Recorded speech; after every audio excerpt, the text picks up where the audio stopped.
Potential like the Great Flood, which essentially came after the destruction of Atlantis. So I don't know too much about Atlantis myself, except it's supposed to be a highly technological, civilization of sorts. Indeed. But if you think about these cycles of time, Atlantis was destroyed. The same power structure, whatever, managed to survive it anyhow because they had the technology to survive it, and then they restarted again straight with the pyramid back into the next cycle. Well, there you go, and I think that's an extremely interesting point because to some extent we can, to some extent we can say that we are in kind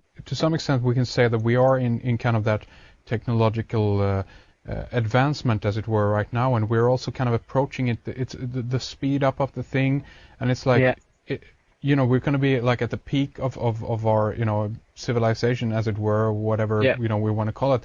And I think basically at the same time as everything is, the technological singularity, call it what you will, this kind of the high point of our achievement.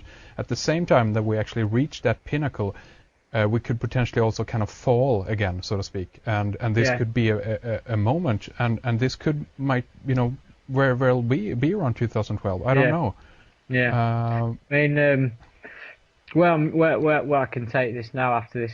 I've covered the cycles. I could pretty much tell you what the religion of the New World Order is as well. Okay. If you want to know that, I'd love to. Yeah, share with us, please. Well, basically, if you're reading Revelations, chapter 11, verse 12. Now a great sign appeared in heaven: a woman clothed with the sun and the moon under her feet. Remember the moon because that's symbolized with Isis. And on her head a garland of 12 stars, like the 12 stars of the EU flag. But basically, in Revelations, it refers to the breaking of the 7 seals. Right. In the Mayan prophecies for Chilam, a high priest, in 1560, there was a prophecy written about the arrival of Christianity and the arrival. This was like the end of the Mayan calendar prophecies of sorts. And he said, "There the masters of our souls arrived. There the counties were distributed to their chiefs.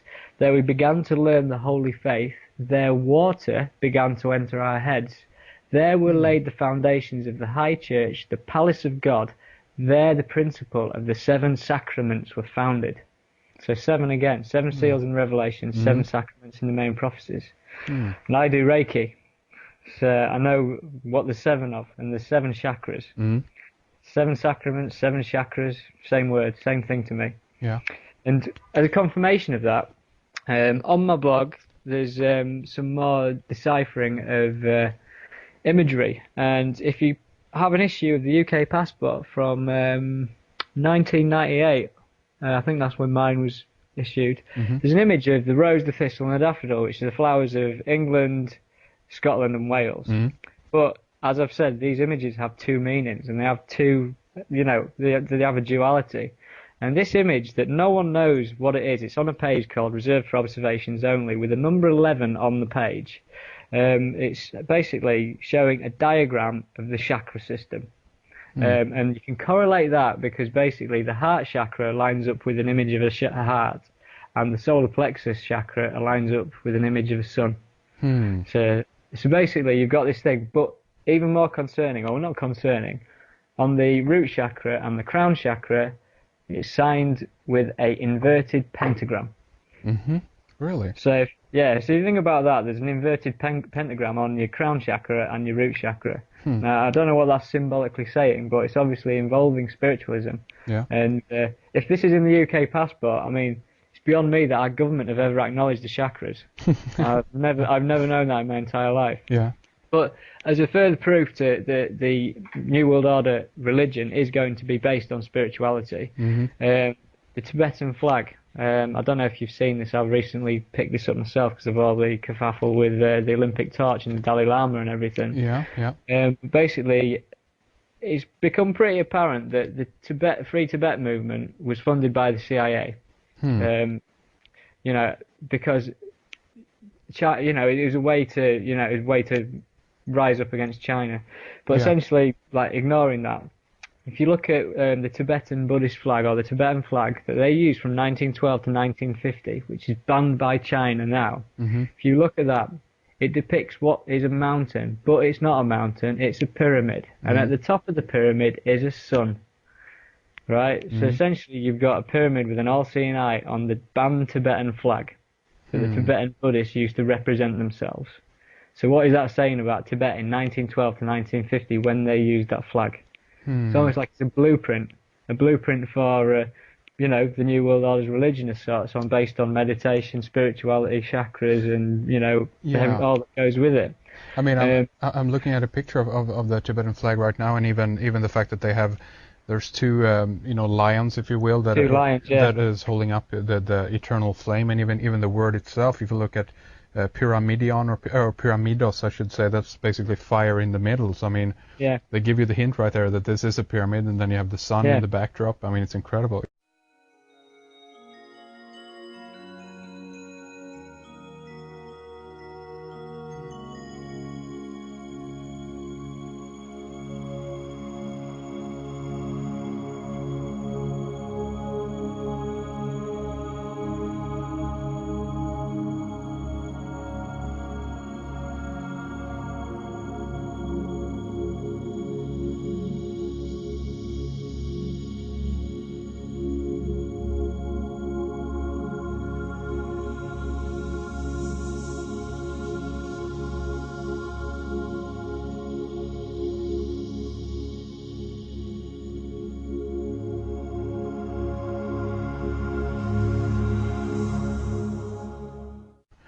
Yeah, you see what I'm saying? Yeah, of course, yeah. So you've got this thing, and I've got a recent picture of the Dalai Lama sat giving a press conference, and his head was aligned perfectly with the back of that sun. And this is where I'm trying. This is where I'm moving to some weird stuff, because obviously this new world order religion is basically still sun worship, but it's based on spiritual sun worship. It's going to combine Islam and Christianity. And it's through the emergence of Isis and the resurrection of a sun god. This is how it's going to happen. Yeah. But the thing is, obviously, New Age talk, conspiracy theories, and all of this stuff that's put out there, these are low-level distractions and stuff. And obviously, the New Age spirituality movement, it's not a bad thing in itself. But essentially, if you look at where it probably started from something very different to what we expect. Do you know what I mean? This whole moving into the age of Aquarius and the whole New Age stuff. Well, of course. I mean, from my point of view, at least at this point, from what I've picked up on so far, this is the reason also for why they are reverting back to all of these, you know, esoteric. Some would say even pagan if they come from a Christian background, what have you. But the reason for it is that I think that there is a spiritual truth in many of the you know, methods, so to speak, that they actually use to control people, meaning that there actually is something real to this, and they have known this for a very long time, but they consequently either, you know, manipulate people in the other direction, and consequently say that, you know, that's all bollocks, don't look at that, we have your religion right here for you, we call it Christianity, what have you. And I consider many of the religions that we have around today basically is a reformation from the oldest ancient religions, going back to the ancient world of Cana, Egypt, what have you, you know. And it doesn't matter in what package they sell it to us. If you're smart enough, you're going to be able to see through that. If you're clouded by too much of you know, the manipulation, that's unfortunate, but in many cases it's people's own choice, and I have nothing against that either, you know. No, that's of course you can't dictate that, can you? No. I mean, essentially, like, the thing that I'm trying to get across what I'm trying to say, I mean, I'm moving to an area that Matthew Deleuze touches on. I think you've spoken to Matthew Deleuze before. But essentially, for me, the power structure that remained in power, or that started, you know, something that built the pyramid, that got the people to build the pyramid, was a very powerful force. And in the history of, well, I've got a particular book called The Secret History of the World by Jonathan Black. It's an esoteric secret history of the world. And this particular book states how that since, you know, the early days, we're getting more and more ingrained in matter. We're moving, like, everyone thinks of evolution in a material sense, but consciousness has equally gone through an evolution, moving from the spirit, drawing itself down into material matter over time. And so, for instance, when you listen to the Egyptian stories of Zeb Tepi the first time, and the state that the gods ruled the earth, ruled Egypt, sorry, and then the gods retracted, so they built statues, effigies for people to worship to. And then eventually, after the gods had retracted so much, the pharaohs then ruled the earth for the gods, or ruled Egypt for the gods. And then